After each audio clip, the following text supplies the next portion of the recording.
down for the evening. So if you guys want to if you guys want to join me, there's a link right in the page, and that's all you got to do. All right, let's go.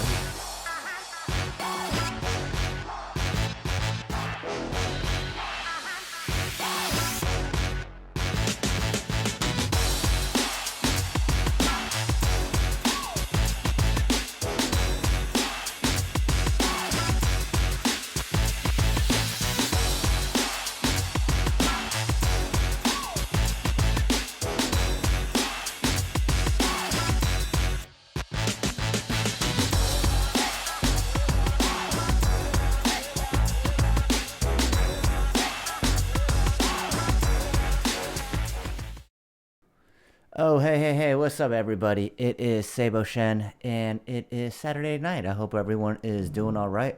Joaquin, what's going on? I am just chilling out, just got the kids to bed, and you know what? Tomorrow we got a 9 a.m. book review. Did a little bit of it last week, but didn't really get into it because someone joined me on the telecast. Hey, I got Thomas Harvey Elliott. Thomas, why don't you join me? I see you watching. I see you watching. Or maybe just say something and we could chat. But yeah, we had our second Badass Asian Dude social meetup tonight. It went really well. We had about, I think, 16 or 17 people show up. Wasn't a huge crowd, but it was actually just the perfect size. We got to introduce ourselves, talk about all the different things that we could help each other with, and yeah, it's I think everyone really loved the idea of what we were doing. For those that don't know, we run this other group. It's called Badass Asian Dudes. It's a bunch of Asian guys that have different skill sets across a bunch of different areas, and yeah, the cool thing about it is all these people are extremely helpful and want to see each other succeed. So, that's always nice. That's always nice. Let's see. Oh, wait. Oh, it does come through. It does come through. Okay, here. Wait. Let me hold on. I'm just typing here, just pinning some comments. I'm sorry.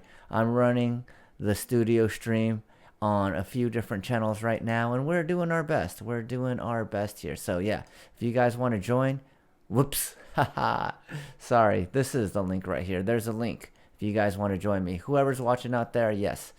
So all right, so back to what I was talking about.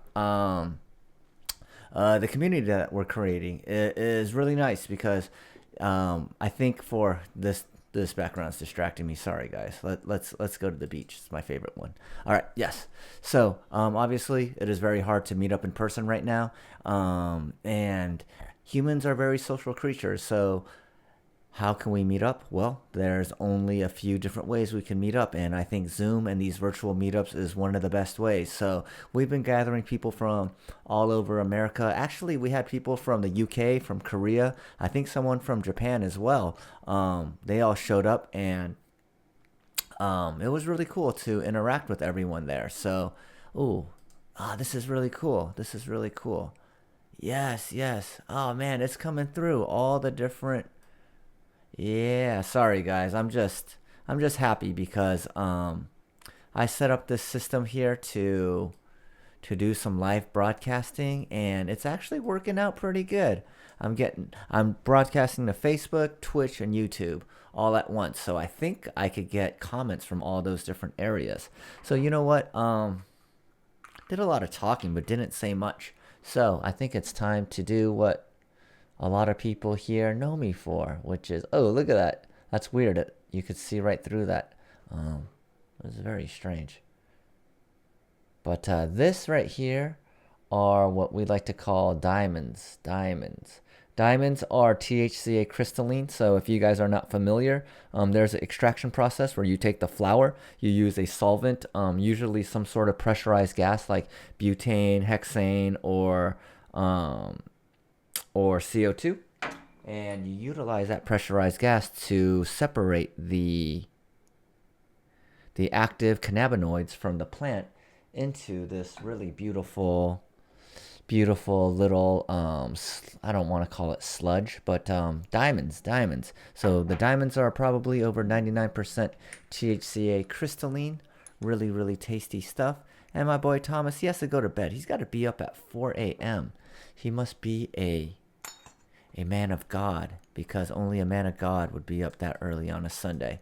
Big ups, Thomas. Thank you very much for watching. I appreciate you guys coming in and saying some stuff. And here we go. Let's enjoy some of this.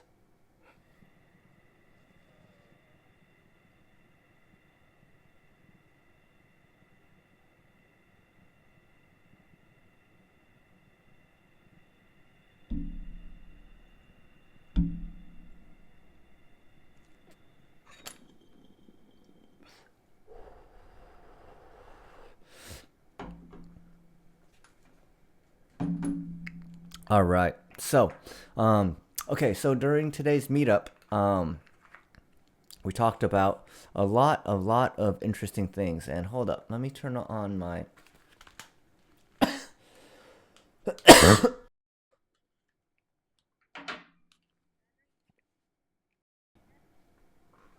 Okay, here we go. Here we go. Much better. Much better now. Okay, so we talked about the importance of mindset and why mindset is so critical for you being able to achieve whatever goal it is that you want. And one of the things that we talked about was, the scarcity mindset versus the what do you call it? The abundance mindset. And the scarcity mindset, obviously.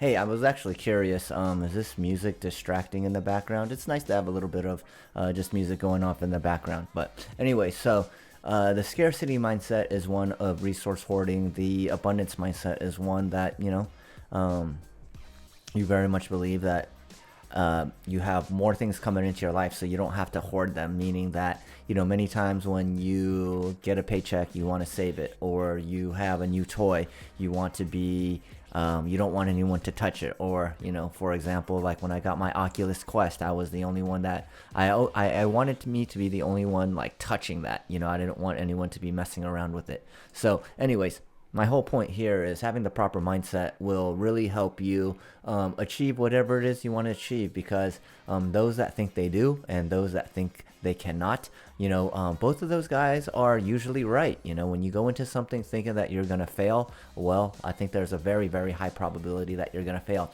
And just because you go into something with the mindset that you're going to do well, that doesn't always mean you're going to do well. That is just it's just a good mindset to have. You may fail, but the chances of you doing well exponentially increase if you believe that it's going to happen. This is why visualization is so important. And I think that for many people that are struggling to find the right motivation, to find some drive to do what they want to do, tomorrow at 9 a.m. I am going to be talking about a book that I just completed called Atomic Habits by James Clear. I think a lot of people that are watching have probably already read that book. It's really good stuff. It talks about different ways to make your good habits much easier to become habits. Like, how does something become a habit? Well, you got to do it over a certain period of time, obviously, but this book gives you a lot of different ways to not just cultivate good habits, but to get rid of your bad habits. So, and the great thing about habits is habits are autonomous. So like, it's very habitual for me to, when I get off of work, to load a bowl and to consume some cannabis. And what's interesting about that is I started realizing, like, maybe 1 out of 10 times I actually don't feel like consuming cannabis after work. But the habit of always utilizing cannabis after work, it just became second nature. So anyways, what I'm getting at is when you make things habit, it doesn't take a lot of your energy, right? So if you have really good habits to clean the house, to work out, to, read a book, to do your meditation practice or yoga practice or whatever, it doesn't take a lot of energy to do them. It's when things aren't in habit that it takes energy. Like, it wasn't easy for me to get up for 6 a.m. jujitsu, but after I got up for a few weeks in a row, and it became a habit, well, I can't lie, it was still hard to get up, but it was much easier to get up than it initially was. So, anyways, those are some really cool topics that we talked about. And then I also watched two very, very emotionally intelligent Asian men have a discussion about dating as an Asian man. And dating as an Asian man is an interesting subject because, hey, for any of you guys watching, I'm curious if the background noise is distracting. If you guys could let me know, that'd be great. But back to what I was talking about. Dating as an Asian man is a very interesting thing. I've been married for 12 years now, but when I was younger, especially like as a teenager, dating was very difficult. Like I realized that Asian men weren't like really sought after. Like I never heard girls say like, "Oh, I really want to date an Asian guy." It was one of those things where I felt like, I